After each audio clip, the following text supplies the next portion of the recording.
Você sofre atualmente ou já sofreu com uma experiência de rejeição? Quer aprender a lidar com isso e proteger a sua autoestima? Vem comigo! Olá, eu me chamo Júlia Carla, seja bem-vinda ao canal Terapia em Minutos e nesse vídeo a gente vai falar sobre a rejeição e o efeito disso na sua autoestima. Então já vai deixando aqui o seu like e me assiste até o final. A rejeição é uma experiência capaz de provocar um forte sofrimento emocional. Para algumas pessoas a rejeição pode ser algo realmente desesperador. Quando a experiência de rejeição parece ter acontecido várias vezes, a pessoa tem uma sensação de que passa por essa experiência repetidas vezes e isso aumenta a chance dela construir uma crença de generalização. Ela passa a acreditar que em todos os seus relacionamentos ela será rejeitada. Isso provoca uma série de comportamentos. Pode ser que essa pessoa evite se relacionar com outras pessoas por causa desse medo, ou ela até se relaciona, mas ela sabota os seus relacionamentos por achar que o outro vai rejeitá-la. Então, antes de passar por qualquer situação de conflito, ou até mesmo não continua aquele relacionamento, ela rompe com aquela pessoa primeiro, porque ela acredita que o outro vai rejeitá-la. Então, para sair dessa possibilidade ou desse risco, essa pessoa ela sabota a relação e se afasta primeiro. Então a crença de generalização pode trazer muito sofrimento e vários bloqueios de relacionamento, dificultando ainda mais essa área na vida de uma pessoa. Quem já viveu alguma experiência de rejeição, que se sentiu fortemente impactado por isso, se essa pessoa não superou e não elaborou bem emocionalmente essa experiência, isso fica ali como um pano de fundo na sua forma de enxergar a vida, de enxergar as outras relações.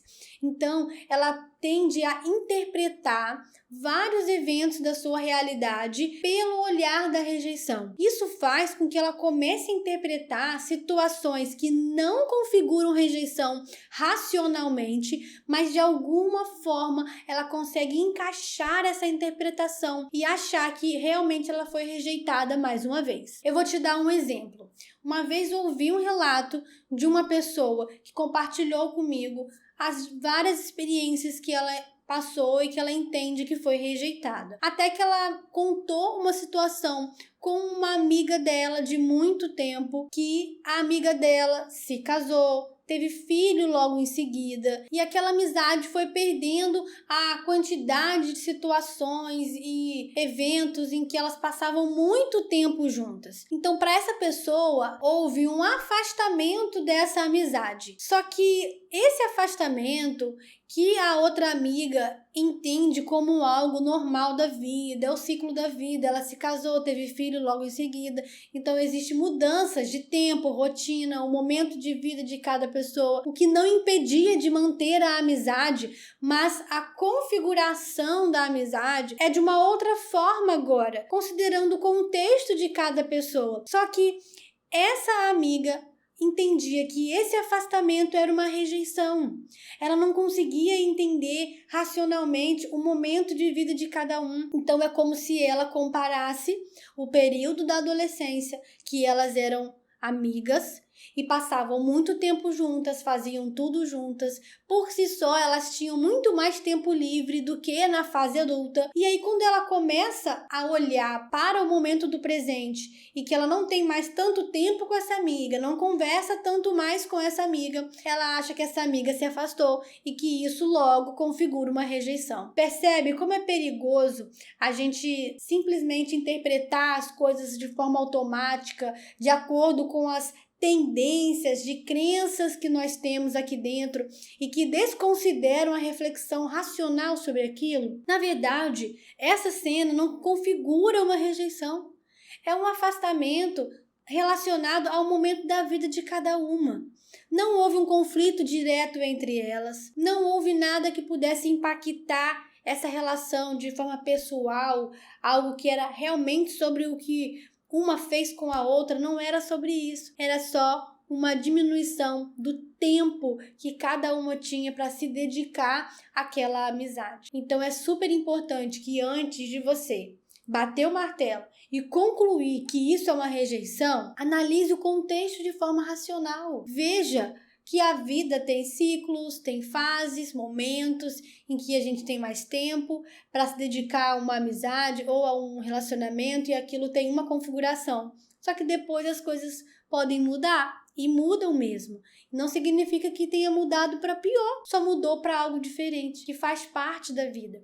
E é um desafio aprender a lidar com isso. E todos nós estamos expostos a esse desafio. Mas para você aprender a interpretar as situações de uma outra forma, você precisa superar as experiências que estão lá dentro, que ainda te incomodam, uma experiência de rejeição que está lá, que ainda não foi superada. Então, de fato, existem as experiências que configuram a rejeição. Comportamento do outro que nos surpreende, a gente não esperava que a pessoa fizesse aquilo e realmente representou uma rejeição, mas entenda que é possível superar essa experiência para que você não torne aquele trauma, aquela experiência dolorosa presente em todas as experiências, até naquelas que ainda não aconteceram. Agora vamos entender um pouco por que a experiência da rejeição ela tem um efeito tão negativo na autoestima? Primeiro, essa experiência ela ataca diretamente a autoestima porque no primeiro momento a pessoa atribui a si mesma a responsabilidade do comportamento do outro. Então é como se ela se colocasse nessa posição em que foi desqualificada e por isso a outra pessoa a rejeitou. Ela tira a responsabilidade do outro, do próprio ato, do que fez, da forma que fez, e ela coloca na conta dela, como se, eu não fui à altura, né? Eu não fui o suficiente, por isso fui rejeitada, não sou boa o bastante. Então ela atribui a si mesma. Por isso que é um ataque direto à sua autoestima. E é um exercício. Você, ao vivenciar uma experiência de rejeição, é um exercício você não se deixar levar por essa lógica que te coloca nessa posição de inferioridade de forma assim depreciativa. Até porque, se a gente for parar para pensar no raciocínio coletivo a respeito da rejeição, como que a gente encara isso? Vamos pensar aqui fora das relações. A gente rejeita algo que não funciona mais, em que não se identifica mais, em que a gente não gosta. Então, o que a gente faz com algo que a gente não gosta, que não serve, que não tem função na nossa vida? A gente rejeita. Então, quando a gente aplica essa mesma lógica nas relações, a gente se coloca nessa posição de que eu não funciono, eu não presto mais. Então, eu não sirvo para nada, não sou boa o bastante, logo, por isso sou rejeitado. Então, é preciso se afastar dessa lógica para entender os seus sentimentos e você não ser levado por essa narrativa. Quando a gente vive uma experiência de rejeição, a primeira coisa que a gente deve considerar é o ato do outro, é o comportamento daquela pessoa sobre aquela situação, e não colocando tudo isso como se você fosse responsável por aquilo que o outro decidiu fazer. Além disso, a gente pode considerar uma coisa. Existe algo chamado liberdade do outro. Nas relações, às vezes, a gente tem dificuldade de lidar com essa liberdade da outra pessoa. A liberdade do outro fazer aquilo que o outro entende que deve fazer. Então, todo mundo que decide se relacionar banca esse risco de ter pessoas se aproximando e de ter pessoas se afastando. E muitas das vezes esse afastamento alguém pode interpretar como rejeição. Então, de alguma forma, é preciso tirar essa experiência de um lugar de tragédia para que você lide melhor com isso. Eu vou te fazer uma pergunta e você vai pensar aqui junto comigo. Quantas pessoas você sentiu a necessidade de se afastar? E aí, quantas pessoas foram? Considerando os seus motivos, você analisou e entendeu que devia se afastar. Pode ser que você nunca acesse os sentimentos do outro, o que aquela pessoa sentiu pelo seu afastamento, o que aquela pessoa, como que ela interpretou por você ter se afastado, se ela percebeu o seu afastamento, se ela não percebeu, não dá para saber. Mas você sabe que ao analisar aquilo que você sente, tem pessoas que você deve se afastar. E isso é algo natural do ser humano. Inclusive, pode ser até um caminho de autopreservação se afastar de algumas pessoas. Agora, não temos controle se o outro vai interpretar isso como rejeição ou não. E aquela pessoa que se afasta de nós também não tem como saber como que a gente vai interpretar se foi rejeição ou não.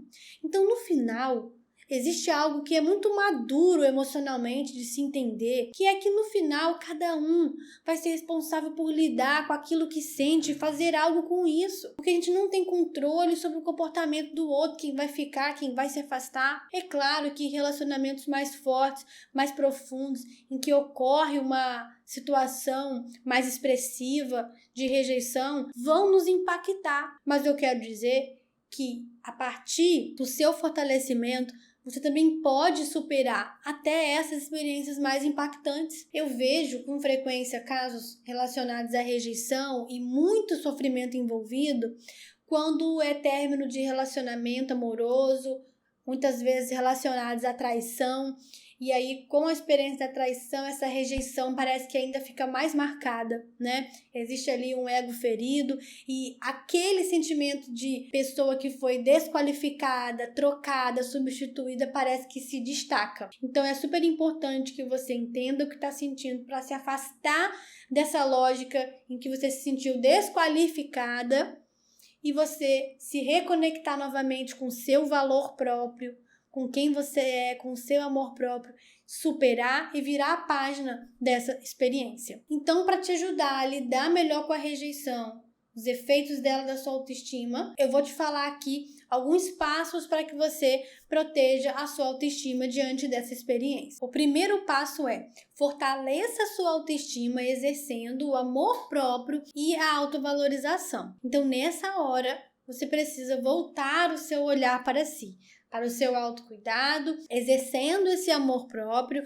que é super importante. E olha, é importante abrir aqui uma observação. Ainda que você tenha um desejo de ser amado pelo outro, se sentir amado pelo outro, isso é legítimo. Mas entenda, o amor próprio precisa estar aí. E o amor próprio bem fortalecido também não significa que você não vai precisar ou não vai desejar esse amor do outro. Nós somos seres sociais, precisamos, estar conectados ao outro. Claro que algumas pessoas parecem que precisam mais, já outras não precisam tanto, ou pelo menos não sentem tanto essa necessidade. Isso é a subjetividade do ser humano acontecendo. Mas percebe que o amor próprio e o amor do outro não é uma coisa que se substitui. Eu tenho que ter amor próprio, já que ninguém me ama, né? Não é assim que funciona. É importante que você tenha amor próprio, independente se hoje você tem um bom relacionamento em que você se sente amada, ou se você não vive essa experiência no momento. Então, o amor próprio, ele precisa acontecer a partir da sua relação consigo mesmo, tá bom? Mesmo que você lide com frustrações em outras áreas da sua vida, ou até na relação amorosa. Então, é importante que o seu amor próprio esteja aí, porque a sua autoestima, ela depende disso. Segundo passo, não se responsabilize pelo ato do outro. Se a outra pessoa decidiu se afastar, mesmo que você no primeiro momento busque entender, cuidado com os excessos dessa busca. Pode ser que o outro realmente não saiba explicar, não queira explicar, e pode ser que você realmente nunca tenha acesso a todas as respostas do que aconteceu. Então chega um momento que você deve entender que a responsabilidade do outro pertence ao outro. Terceiro passo, internalize a convicção de que você é capaz de lidar com situações emocionais adversas. Algumas pessoas carregam um pensamento de que não são capazes de lidar com aquilo, ou até ficam fantasiando hipóteses pensando: se isso acontecer, a minha vida acaba. Se isso acontecer, eu não sei mais o que eu vou fazer. E aí ela começa a achar que ela é incapaz de lidar emocionalmente com várias situações de sua vida. Então você deve internalizar a crença de que você é capaz de lidar com aquilo que surgir. Não precisa presumir tragédias que podem acontecer, mas que dentro de você existe a capacidade, os recursos necessários para lidar com o que acontecer na sua vida. E aquilo que tiver muito difícil, você tem a capacidade de buscar ajuda para aprender a lidar com aquilo que te surpreendeu ao longo da vida. Então, uma crença de maior autoconfiança é super importante nessas horas, entendendo que aquela dor muitas das vezes tem um começo, meio e fim, e que você é capaz de superar. O quarto passo é: sempre questione a sua interpretação sobre a experiência de rejeição. Então, antes de concluir que aquilo foi uma rejeição, analise, questione, porque às vezes é aquilo que eu te contei no exemplo. O afastamento da amiga não foi uma rejeição, foi apenas um momento da vida, e que agora a amizade continua, mas com uma outra configuração. E o quinto passo é importante também. Naturalize a aproximação e o afastamento das pessoas. Entenda como funciona esse ciclo da vida, das relações, em que acontece essa proximidade, outras amizades se aproximam, outras se afastam, relacionamentos que mudam, tomam outro formato, e que isso faz parte da vida. Bom, eu espero que você tenha gostado desse vídeo.